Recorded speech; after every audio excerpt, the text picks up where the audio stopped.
In working with the full data set, it's helpful to use the metrics along the top to start to get a better understanding of our data as opposed to scrolling through all 31,000 cases.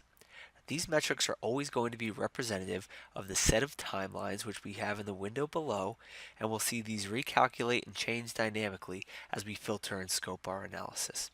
So right now we're looking across all 31,000 plus claims, and in looking at the duration metric, the fact that there was at least one case which took 15 months to complete stands out.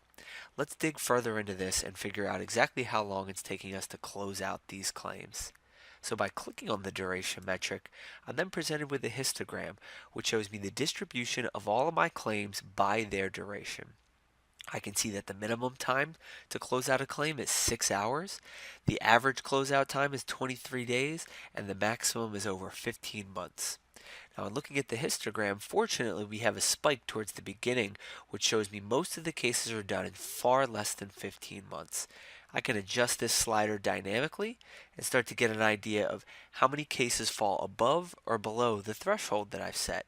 So I've set the slider to 42 days and we've captured almost 94% of the cases, but there are over 1,900 outliers or 6% of claims that range between 42 days and 15 months. Now what's interesting here is that I can take this a step further and choose to break this histogram down by any one of my dimensions. So if I'm concerned that there may be an adjuster who's taking their time with these claims, or even a type of claim which is taking abnormally long, I can sub any one of my attributes in here into the main histogram and start to dig in. So let's break this down by the adjuster.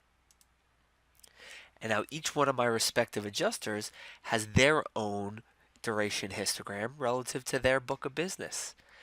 Now, if I take a look and just visually identify which one of these stands out from the others, it looks like Jim Ricks. His histogram is skewed a bit to the right. So keep your eye on my general average here. It's 23 days. Now, when I substitute Jim Ricks' histogram in, it looks like Jim takes 2 months longer than my general average to process his claims. Now, this tells me it might be time to have a conversation with Jim to see exactly what's going on and why it's taking him so long to close out the claims he's assigned. So let's close out Jim's histogram. I'll go back to the general histogram, set my threshold at 42 days. As an analyst, I'd be interested in digging a bit deeper into these 1,942 claims that span longer than 42 days. So I'll apply this as a filter.